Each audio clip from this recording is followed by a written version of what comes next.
All right, we want to thank you for joining us at the Heights Baptist Podcast.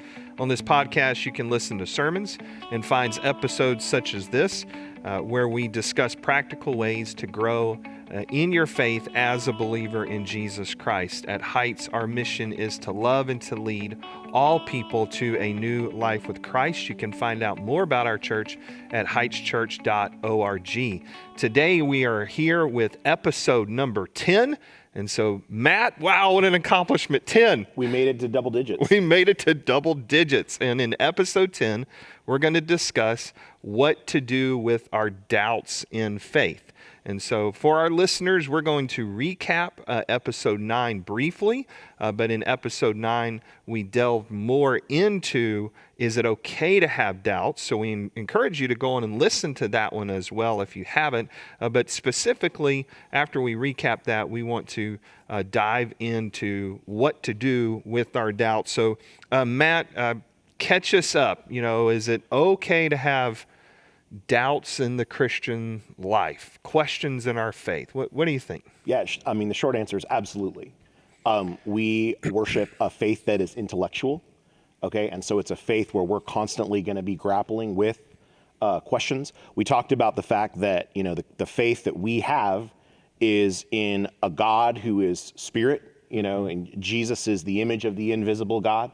And so because God is a being that we can't see with our own eyes, there's always going to be kind of some level of faith and question operating there. We talked about the fact that, you know, Jesus lived over 2,000 years ago, so there's going to be lots of questions historically about what happened and can we trust our Bible and things like that. And we talked about the fact that, you know, that the word Israel, you know, God's name for his people means wrestling with God. And so as believers, we're always going to be wrestling with questions about who God is and is God good.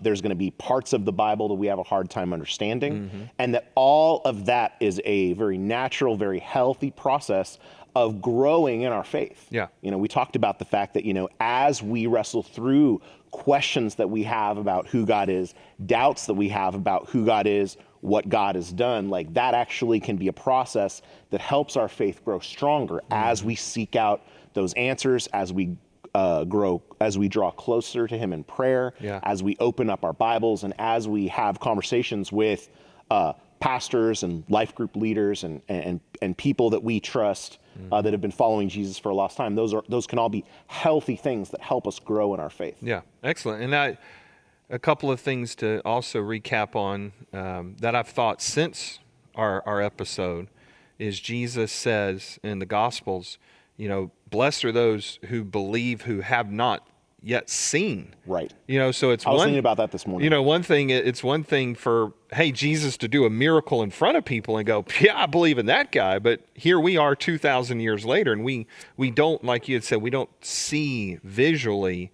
as they saw. And so, you know, just kind of having to learn to trust in that faith of things we read.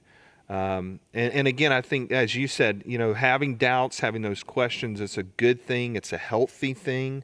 It's never healthy to push stuff down, like in your, you know, like emotions and fears and questions. And sometimes I think we've done that in churches, whether intentionally or unintentionally.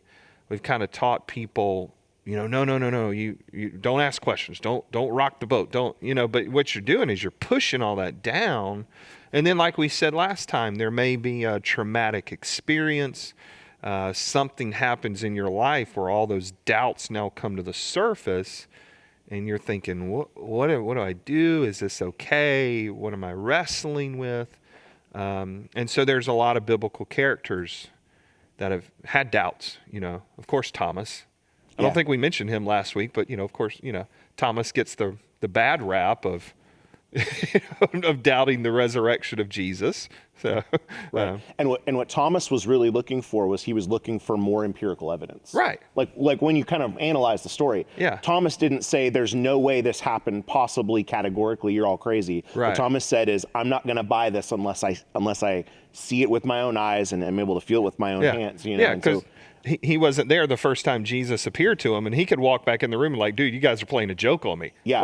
Like I want to see this. Y'all have lost your minds. You know. Yeah. But then, of course, but when but when Thomas is confronted with Jesus, Right. and he says, "My Lord and my God," and Jesus says, you believe because you see, but Yeah. blessed are those who have not yet seen and Right. yet still believe. Yeah, And- yeah. And that's all of us. Yeah, and then we talked about Job and David, and just a lot of biblical characters that have doubts, that wrestle with God in the scriptures of things. So it's okay to have them. All right, it's okay to have doubts. It's okay to have questions. Okay to verbalize those questions. Okay to ask those questions. So what do we do with them now? I mean, we've got them. What do we do? What Well, again, to sort of recap what we talked about last week, we talked about some of the kind of the big ideas, which is, draw near to the Lord in prayer,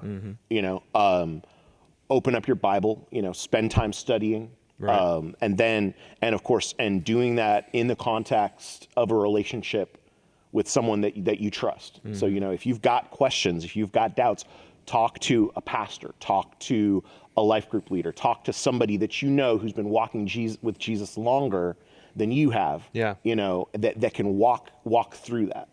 And I think that's really important.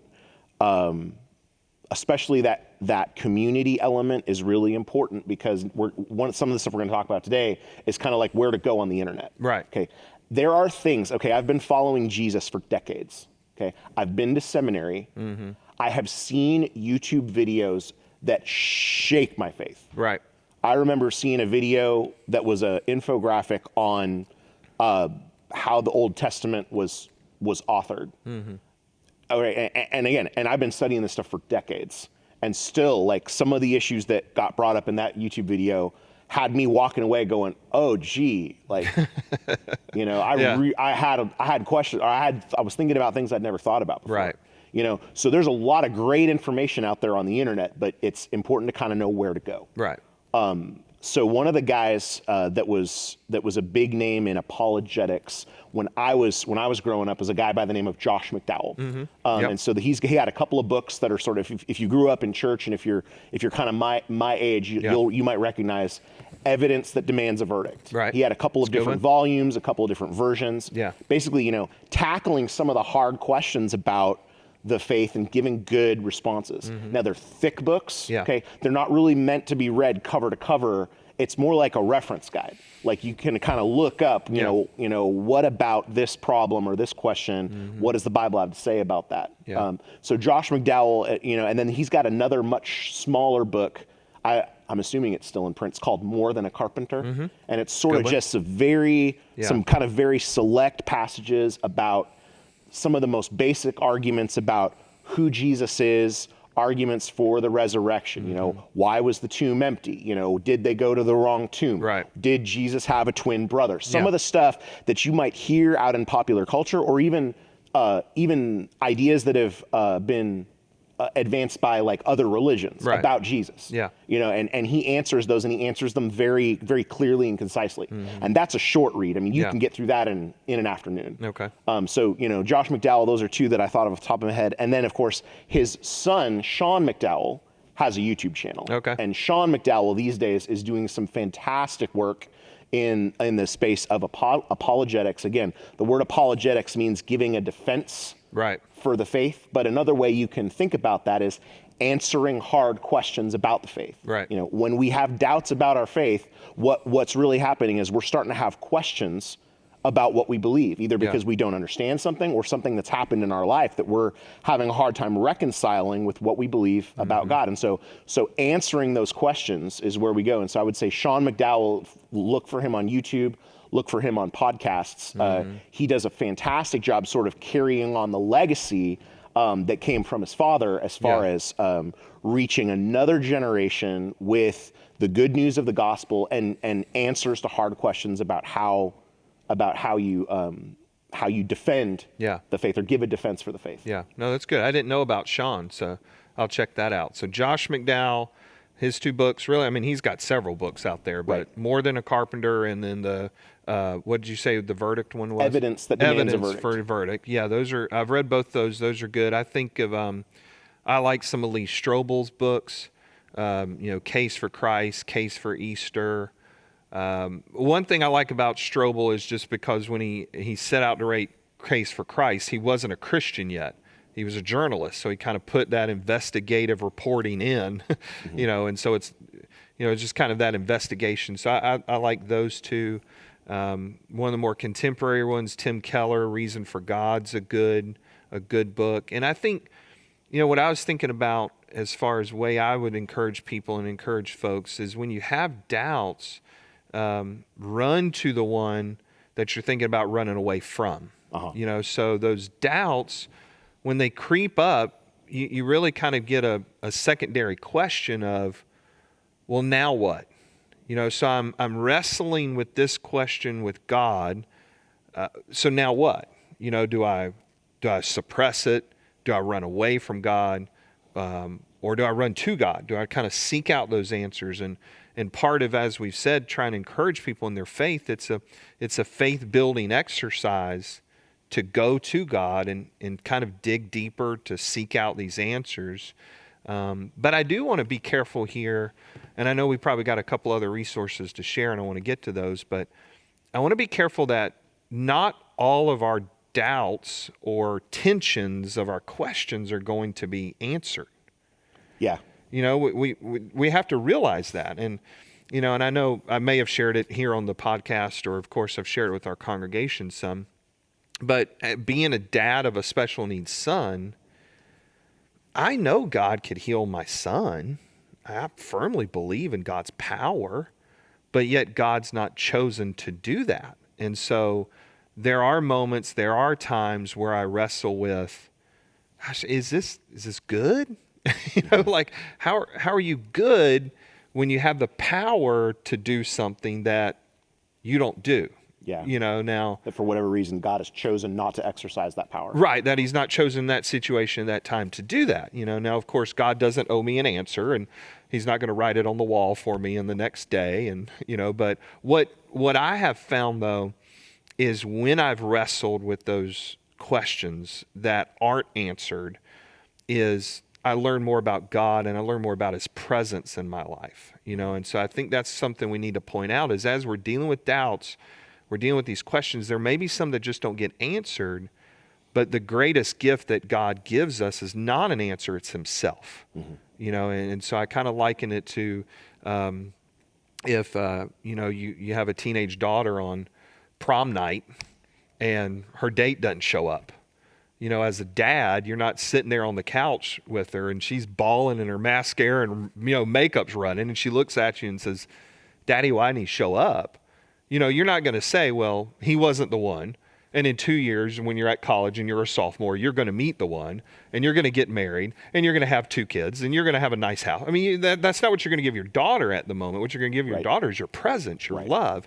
And so as we deal with the doubts, as we're seeking out those answers, that's what God's given us at the end of the day is his presence, And so even though some of those aren't going to go answered, like that's still the gift. That's where we can still build faith, as I still trust and love the one that's given me himself, So as we think about, we've mentioned a few resources. What are a couple other ones you've got? So we get on Google, scary internet. Yeah. We type out our question. What are we searching for? What are we looking for? What's good out there? One of the ones some of the questions that I have encountered, especially from like young adults who are starting to sort of, they've moved past, they're out of high school, they're not in student ministry anymore. Yeah. And, and they get that first community college philosophy professor that tells them that everything they've ever believed is a lie. Right. So they get on Google, they have a lot of questions. Yeah. So, a lot of the questions that I have encountered is questions about sort of where Christianity came from. Okay. And how sort of Christianity sort of developed. So really, you have a lot of questions about kind of early church history and early church theology. I know the book's old at this point, but when Dan Brown had his book, The Da Vinci Code, many years back, there was kind of a big moment culturally where there were a lot of questions about, well, what exactly happened at the Council of Nicaea? Right. and did the Roman Empire invent Christianity to keep the masses, to keep the masses under control? I actually had a family member at Thanksgiving asked me that question like a few years back, and it was an interesting conversation. So one of the Did resources they follow up with like, and pass the mashed potatoes? Like, hey, did the Roman Empire do this and pass the rolls? So one of the things that I've enjoyed is there's a guy, again, I spend a lot of time on YouTube. So there's Right. a guy on YouTube, there's a channel called Religion for Breakfast. Religion for Breakfast. Religion Okay. for Breakfast. This guy is a secular religious studies professor. Okay. So he's coming at the history and the story of Christianity from an academic and from an academic perspective, not necessarily a faith-based perspective. What I found comforting when I watched his videos is when he explains what the early church taught, what the early church believed, what happened at the Council of Nicaea and all those other councils that you might read about in church history. Everything he talks about in his quick videos lined up exactly with everything that I learned when I was in seminary and taking church history from a professor who loves Jesus and believes the Bible. And so I felt like both sets of church history that I was watching, both from the classes I took when I was in seminary and then watching this guy on YouTube, I was like, okay, this guy on YouTube is hitting all the same points that I'm hitting. And so, and he does a great job of helping unpack and debunk some of that stuff that's still hanging around in the post Dan Brown world about, what did early Christians really believe and where did this come from? And so I found his videos about early church and how the early church believed and what they developed to be really helpful. And he's also got some videos about some of like the apocryphal books. Okay. And so like he's got a whole series like on the books of Enoch and things like that were really fascinating and helps you kind of figure out what these things are that you don't necessarily learn about on a Sunday morning. Yeah, good. So that's a really good resource. Another resource that I've really enjoyed the last couple of years is the Bible Project. Yep. And we've done a lot of stuff with Bible Project here at Heights.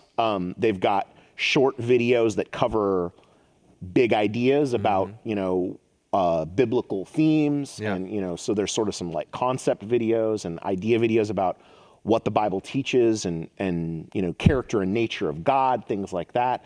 And then they have a whole series of videos where they cover sort of the big idea of all the different biblical books and do a great job of, in just a few minutes, helping you understand like what the Bible is and what the Bible teaches. Yeah. And then if you want to dig a little bit deeper, Tim and John, who are the two kind of main creative forces at Bible Project, have a podcast that I listen to on a regular basis where they really dig deep into those issues, and you sort of get conversations like this that are sort of the behind the scenes conversations of them working through the issues that eventually become the videos. Yeah. And so I follow that stuff on a regular basis and have found it really helpful understanding, especially like understanding the Bible from a literary perspective. In other words, like why is Psalms different than a gospel? Why is a gospel different than prophecy? The way the biblical authors are writing, if you can start to understand some of the ins and outs of how that biblical literature works, some of your questions about like, why does the Bible say what it says, start to become a lot more clear. Good. Yeah, and I enjoy Got Questions.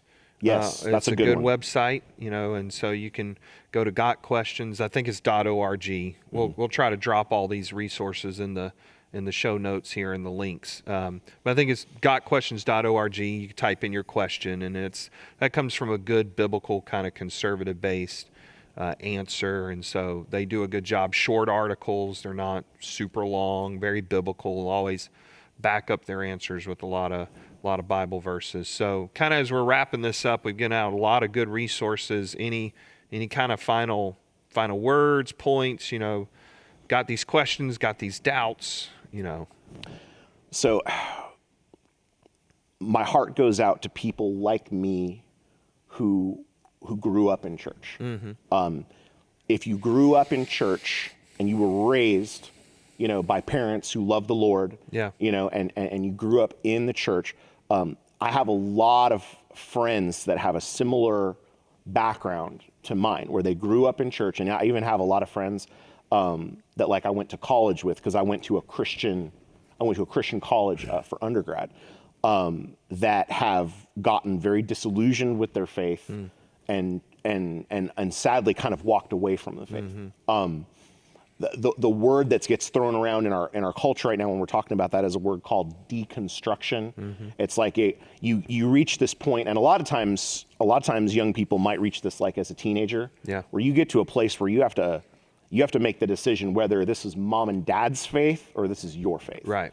And that happens for all of us at different points in our life where we really have to come face to face with Jesus. But for some of us, if we grew up with a very surfacey Sunday school version of Christianity, and you get out into the world and you get into that first intro to philosophy class and the professor says everything you've been taught your whole life is a lie. If you haven't had the opportunity to take some time to study why you believe what you believe, I mean, that can be really earth-shattering. And so all that to say, like, what you want is a deconstruction where you take a look at your faith and you wrestle with those problems, but you want a healthy deconstruction that will lead to a reconstruction.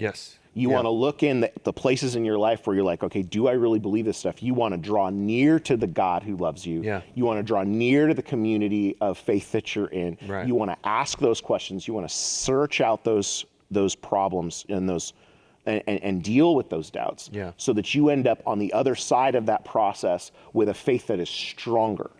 Rather than saying, I have questions and I don't have answers, so I'm walking away.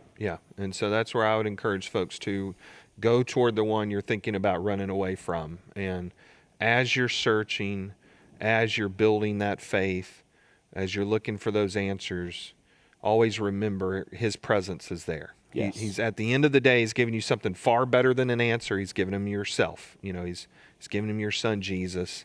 By faith in him, he's deposited his Holy Spirit within us. And that presence of God as we deal with the doubts and questions, that's what we ultimately need and want. So good stuff. I appreciate you, Matt, and sharing all that. I want to thank you for listening and watching to episode 10. We want to invite you in person, if you are in our area, to our worship services at 9 a.m., 10:30 a.m. Each Sunday morning. Or you can watch us live on Facebook or YouTube at 9 a.m., 10:30 a.m. Catch those worship services or sermons on demand anytime. And so thank you for clicking subscribe here on the YouTube channel or on your favorite podcast app so you stay current on all of our information here. And we wish you the best. We're going to see you hopefully next time for episode 11 as we deal with the will of God. What is it? How do we find it? How do we know if we're in the will of God? So we look forward to being with you again on episode 11. Have a great week and God bless.